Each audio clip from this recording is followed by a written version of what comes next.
नमस्कार, आदाब, सत श्री अकाल, वेलकम, सुस्वागतम। आप सभी का हार्दिक अभिनंदन है आपके अपने यूट्यूब चैनल स्टडी अड्डा पे। तो आज की क्लास में हम आप लोगों को बताएंगे सार्क क्या होता है और सार्क में कौन कौन से देश हैं। ठीक है, तो सार्क समूह में कौन कौन से देश हैं। ठीक, तो एक ट्रिक के माध्यम से भी देखेंगे और थोड़ा इसके बारे में डिटेल से भी देखेंगे। ठीक, तो देख लेते हैं। इसमें 8 देश हैं। कितने देश हैं? तो 8 देशों का ये समूह होता है। एक ट्रिक है, श्री भूटा माने अफगानी बांग्ला भारत पाक को दिया। तो ये जो ट्रिक है, देखिए ट्रिक के माध्यम से हम आसानी से इसको याद कर सकते हैं। ठीक है, हम चाहेंगे कि आप ट्रिक के माध्यम से यदि याद कर पाए तो याद कर लें, या ऐसे भी आप लोग इजिली याद कर सकते हैं, क्योंकि 8 ही नाम तो है, ज़्यादा तो है नहीं। तो आप लोग देखिए ट्रिक से याद कर लेंगे तो श्री से श्रीलंका हो जाता है, भूटा से भूटान हो जाएगा, माँ से म्यांमार हो जाएगा, ने से नेपाल हो जाएगा, अफगानी से अफगानिस्तान हो जाएगा, बंगला से बांग्लादेश हो जाएगा, भारत से भारत और पाक से पाकिस्तान। तो ये तो ट्रिक के माध्यम से हो गए। यदि आप लोग 2 बार पढ़ लेंगे तो याद हो जाएंगे। अब साथ साथ में हम क्या करेंगे, इसी की राजधानी भी साथ साथ में इनकी पढ़ लेते हैं। ठीक है, तो राजधानी भी याद हो जाएंगी।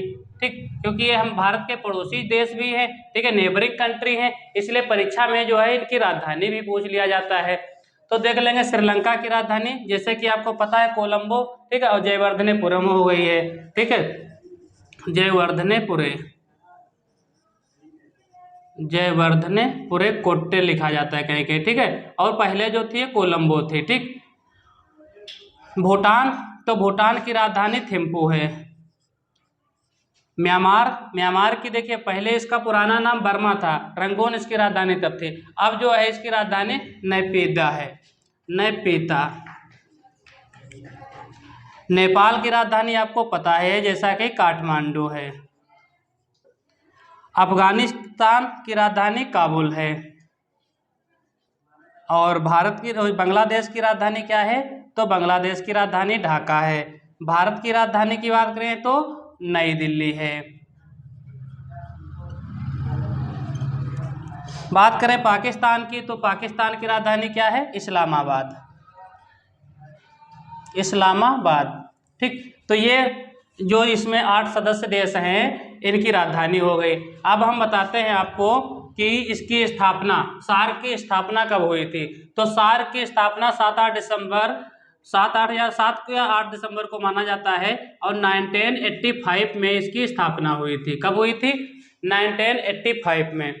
देखिए इसके मुख्यालय की बात करें तो इसका मुख्यालय जो है वो कहाँ पे है? तो इसका मुख्यालय है नेपाल की राजधानी काठमांडू में। कहाँ पे है भैया? तो नेपाल की राजधानी काठमांडू में है। जब इसकी स्थापना हुई थी सार्क की, तो इसका जो है पहली बार जो मीटिंग हुई थी वो मीटिंग हुई थी ढाका में। कहाँ हुई थी? ढाका में। बाद में बता दें आप लोगों को, इसमें देखिए पाकिस्तान भी है और भारत भी शामिल है। तो ये दोनों जो देश हैं एक दूसरे की इनसे नहीं बनती है, जैसा कि आप लोगों को भी पता होगा, आए दिन जो है मुठभेड़ होती रहती है। तो बाद में इसके जो है बहुत कम, आपने देखा होगा ये चर्चा में बहुत कम रहता है, क्योंकि इसमें जो है कोई मुद्दे आते ही नहीं है, कोई फैसला ऐसा होता ही नहीं है जो इसकी मीटिंग की आवश्यकता पड़े। मीटिंग होती भी है तो ये सब जो है कंट्री इसमें पार्टिसिपेट नहीं लेते हैं, मतलब पार्टिसिपेट नहीं होते, अर्थात भाग ही नहीं लेते हैं। क्योंकि कौन इसकी बात, कोई पाकिस्तान क्या विचार रखेगा? जाहिर सी बात है, जब जहाँ पे इंडिया होगा तो पाकिस्तान की उसकी क्या औकात जो उसके सामने बोलेगा भी। तो इसकी ज़्यादा मीटिंग वगैरह नहीं होती है। ठीक, तो बस आप लोग ये याद रखिए कि इसका मुख्यालय कहाँ पे है? काठमांडू में है। काठमांडू कहाँ की राजधानी? नेपाल की राजधानी है। इसके देश कितने हैं? तो मेंबर की बात करें तो इसमें 8 सदस्य देश हैं। कितने सदस्य देश हैं? 8 सदस्य देश हैं। ठीक, इंडिया भी शामिल है और पाकिस्तान भी शामिल है। ठीक, बात करते हैं इसमें चीन, तो चीन इसमें शामिल नहीं है। ठीक, क्वेश्चन पूछ लिया जाता है ऑप्शन में, उसमें चीन भी ऑप्शन होता है, तो चीन इसमें शामिल नहीं है। तो बता देते हैं कौन कौन से देश इसमें शामिल हैं। तो श्रीलंका है, पाकिस्तान है, अफगानिस्तान है, नेपाल है, भूटान है, म्यांमार है और अपना भारत है। ठीक, कौन सा? अपना भारत, इंडिया है। तो ये और 8 देश हैं। कौन कौन से? एक बार फिर से देख लेते हैं। श्रीलंका है, पाकिस्तान, अफगानिस्तान, नेपाल, भूटान, बांग्लादेश, म्यांमार, इंडिया। तो ये 8 देश जो है सार्क में शामिल हैं और इसका मुख्यालय तो मुख्यालय कहाँ है? काठमांडू में है। क्लियर। स्थापना कब हुई थी? तो 1985 में स्थापना हुई थी। तो यदि आप लोगों को आज की ये क्लास अच्छी लगी हमारी तो अपने दोस्तों को भी शेयर करें, और चैनल पे यदि अभी तक नए हैं तो चैनल को सब्सक्राइब कर लें। धन्यवाद।